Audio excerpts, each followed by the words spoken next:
So one of the instances is Janay Rice. You know, how does that play out? How does feminism play out in her life and her interaction with her husband, in her interaction with the NFL? Yeah. You know, this very male, you want to talk about the definition of patriarchy. Exactly. I mean, how does it play out in people's lives? What's the relevancy and the currency of it for someone like her? Right. Yeah, no, that's great, because of course these are our biggest questions that everybody is seeing. I think part of it will help us to understand, what does it mean for her? Why would she stay with him and forgive him, or say that, you know, it wasn't his fault?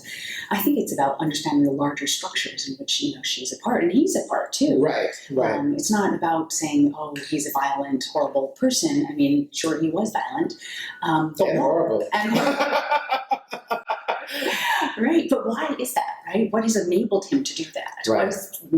Why is that seen as okay? Why is it okay for her to say, this is okay for him to do to me? I somehow deserve this, right?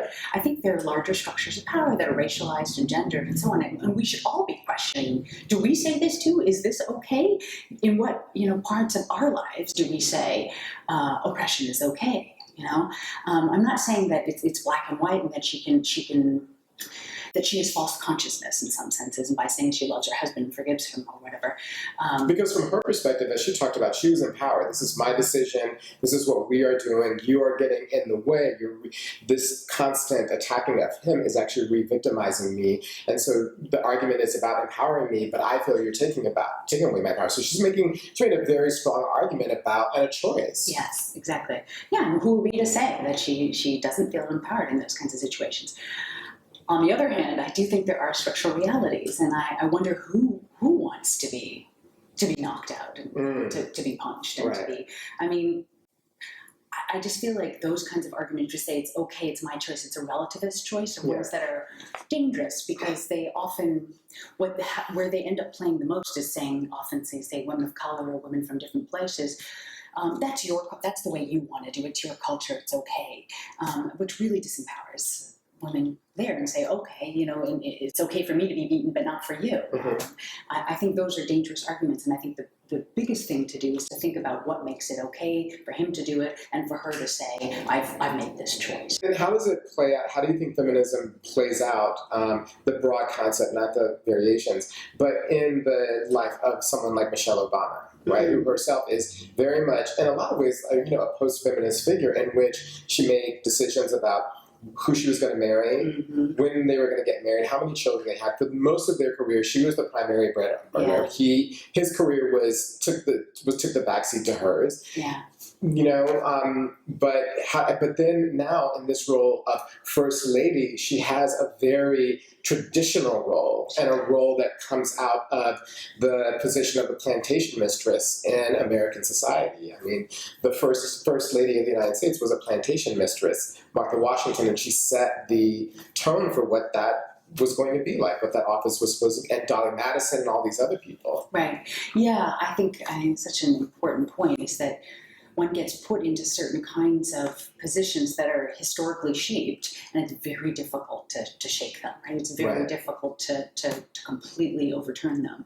And I don't think Michelle Obama has, right? She hasn't been, she's certainly challenged it in the way she can, right? But every time she challenges it, there is a tremendous backlash, right? Exactly. So she goes a little, you know, so far. She shows her arms, you know, she shows what she can do. She shows how strong and smart she is, but only within the confines of the wife. Right, because every time she does too much, you know, like trying to get people to eat healthy, it then becomes, you know, a condition for the Republic to be concerned about.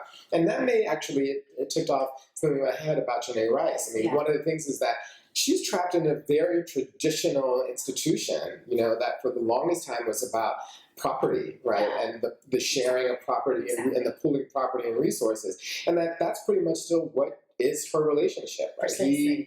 And so she is trapped in this very traditional institution in which women made trade-offs in the way that it was set up, which may in part explain what's going on for her. Absolutely, and that's why I think kind of an analysis that really does take into account all these things, race and class and all those kinds of things, it is absolutely essential. Like, one reason she's also not going to speak out is, again, the image of black man as incredibly violent, right? She's not going to reproduce that. Why would she reproduce that? Right.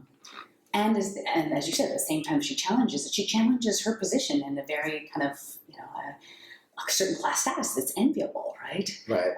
So it's complicated for her to I think there's not a lot of place for her to challenge it. Let's put it that way. Right. I mean, this goes back to what Belle was arguing about. Bell Hooks. I shouldn't call her Belle. I don't know her.